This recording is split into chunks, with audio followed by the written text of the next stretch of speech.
Bonjour à tous et bienvenue dans cette émission de Bunka du dimanche 15 septembre. On accueille aujourd'hui notre nouvelle championne Verena. Bonjour, bienvenue. Comment ça va Verena? Ça va, je suis ravie d'être là, fière d'avoir détrôné un champion, aussi impressionnant que Tristan et voilà, j'espère faire aussi bien, on verra. C'est une lourde tâche qui t'incombe. Et à ses côtés, nous avons Quentin. Bienvenue Quentin, comment ça va? Bonjour, bienvenue à moi, à Verena, à tout le monde, et ça va super.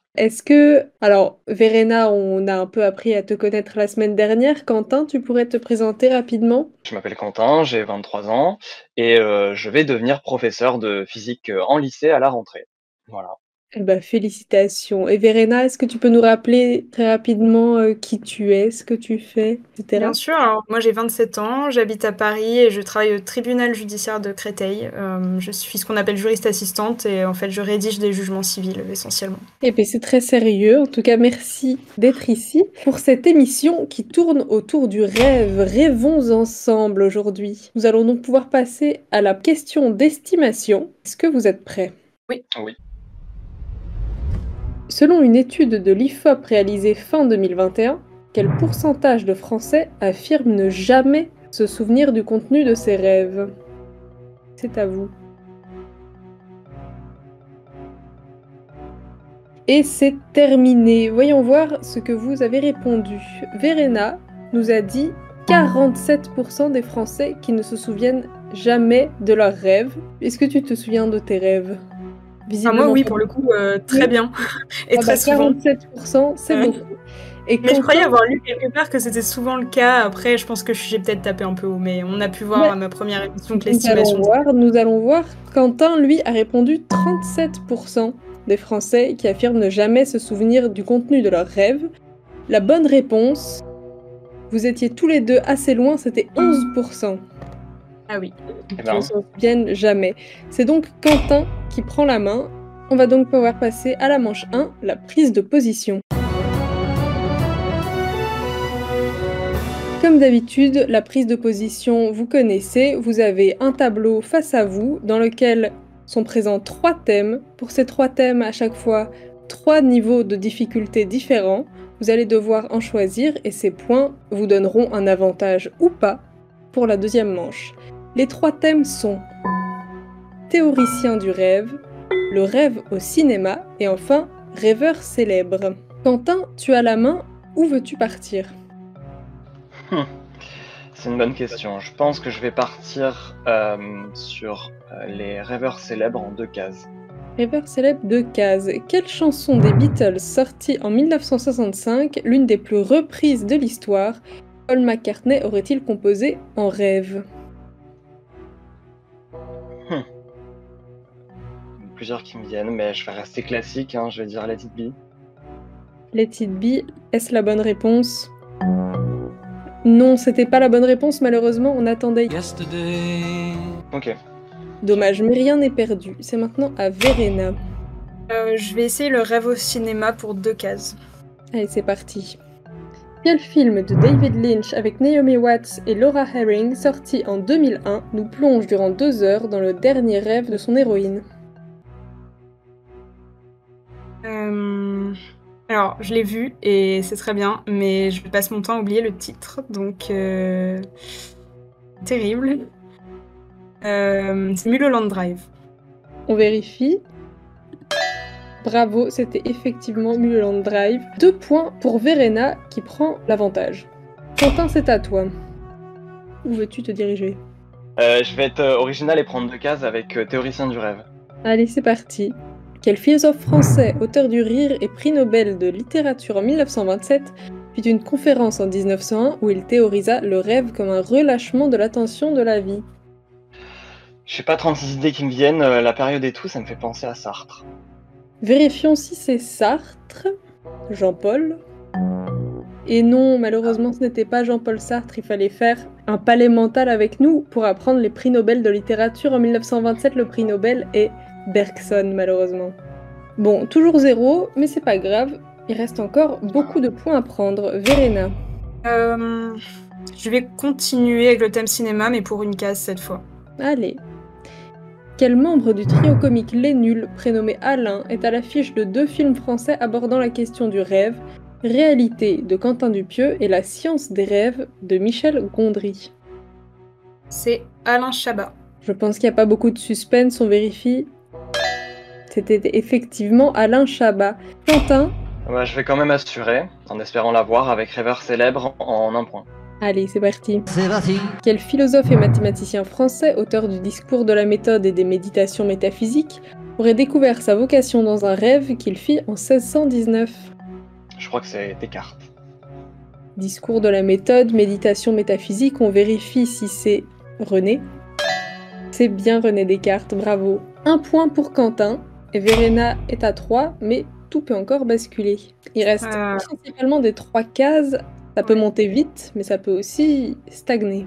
Bon, allez, je vais essayer théoricien du rêve pour 3 cases, je tente. Quel écrivain français du 19e siècle tente, dans son récit inachevé Aurélia, de réhabiliter la place du rêve dans une société qui l'apparente à la folie? Je vais tenter Gérard de Nerval.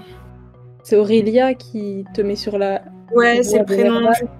Ouais, je suis pas 100% sûre, mais ça, j'ai l'impression, j'ai une association en tête avec ça. On vérifie alors.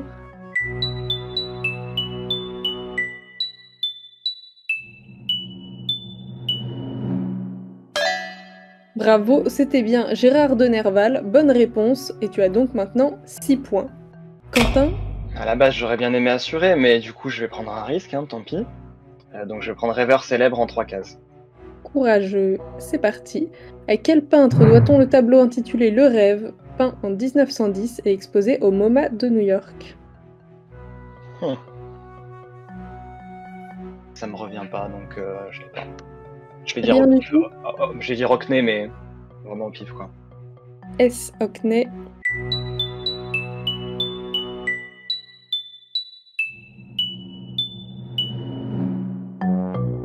Et non, malheureusement, c'était le douanier Rousseau, de son Ah oui. prénom Henri Je l'aurais Rousseau. pu. Il reste une question pour Verena. Oui, alors je suis curieuse de la question du rêve au cinéma, mais je vais quand même tenter à une case parce que je suis pas du tout sûre, je suis pas si calée en cinéma. Donc on va partir sur une case. Avec une case.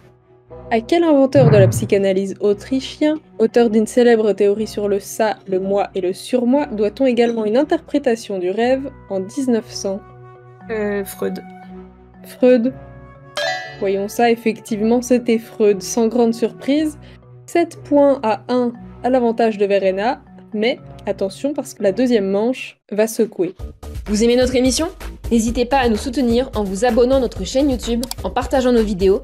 Et si vous souhaitez rejoindre l'aventure Boomka, vous pouvez postuler au casting via le lien en description. Alors, prêt pour l'aventure? Nous voilà désormais dans la manche 2, on entre enfin dans le vif du sujet. C'est là que Quentin va pouvoir essayer de battre Verena qui a déjà un bel avantage, mais la remontada est possible. Vous allez donc vous battre avec des questions à la chaîne, et il va falloir répondre le plus vite possible, mais surtout le mieux. Si vous êtes prêts, on va pouvoir y aller. Dans 3, 2, 1... Quel youtubeur français est maintenant connu à l'étranger comme The Suitcase Man? Quentin. Alexem? I have suitcase. Oui. Quel animal est l'emblème de la ville de Berlin? Verena. L'ours. Oui. Dans la série de BD Garfield, comment s'appelle le chien de John? Quentin. Audi? Oui. Quel professeur portant un haut de forme est le héros de jeux d'énigmes Quentin. Professeur Layton? Bien sûr. L'équivalent de Broadway à New York. Comment s'appelle le célèbre quartier londonien où sont joués de... Verena? Covent Garden. Non, le West End. Quel premier long métrage d'Artus a réalisé le deuxième... Verena? Un petit truc en plus. Oui. En quelle année se dérouleront les prochaines élections municipales? Verena?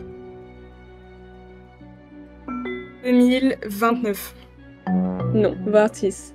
Quel chef cuisinier français anime sur M6 l'émission Cochon? Quentin? Etchebest? Oui. Quelle ville de Bretagne est surnommée la cité corsaire? Verena? Saint-Malo. Oui. Quel nom a été donné au centre de l'industrie cinématographique de Bombay? Verena? Bollywood. Oui. Quel mot japonais désigne l'art du pliage de papier? Verena? Origami. Oui. Quel mot d'origine allemande a été déposé comme marque commerciale par Nike afin de donner un nom à son logo? Verena? Souche. Oui. Quel petit biscuit sec à la cassonade est une spécialité des Flandres? Quentin? Le spéculoos. Très bien. Quel nom italien est donné à la mafia napolitaine constituée de nombreux clans? Verena? Camorra. Oui. Sur quel site internet peut-on retrouver le célèbre forum 1825? Verena? Jeuxvideo.com. Aïe aïe aïe aïe aïe, Oh, félicitations Verena! Merci. Félicitations aussi Quentin, tu t'es bien battu. Merci, mais j'en avais pas mal, mais elle a été rapide sur le buzzer. Eh oui, c'est une vraie question de rapidité là. Hein. Oui. Bah écoutez, Bravo Verena, bravo. Merci, deuxième bravo. victoire de Verena dans notre magnifique émission Bunka. Tu peux être fier de toi, Quentin, tu peux être fier de toi aussi. Est-ce que tu veux faire un petit coucou à quelqu'un avant de partir? Un coucou à tous ceux qui me reconnaîtront, bien sûr. Non, et puis merci à vous pour l'émission, c'était très cool. Et puis à une prochaine, peut-être dans d'autres horizons. Et puis bon courage Verena, fais un meilleur parcours que Tristan. Bah, merci beaucoup Quentin d'être venu. Tu peux rester bien sûr pour la finale de Verena qui a lieu tout de suite.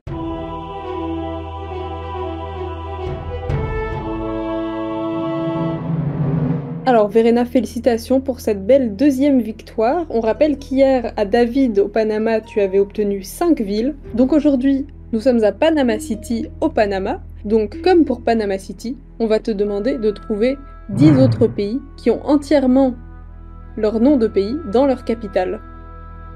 Ça va? Ouais, ok. Est-ce que ça te parle comme thème? Modérément, c'est pas forcément mon point fort la géographie, mais je vais essayer de faire ce que je peux. Bon, bah il va falloir y aller dans tous les cas. Donc si tu es prête, c'est parti dans 3, 2, 1, go. Alors, le Koweït, Oui. Guatemala, Guatemala, oui. le Mexique, Très juste, Mexico. ça va se corser.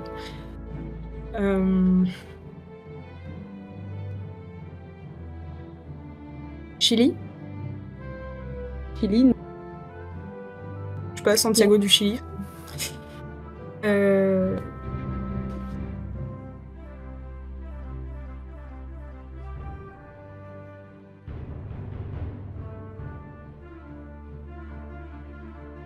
Alors, j'ai rien d'autre qui me vient.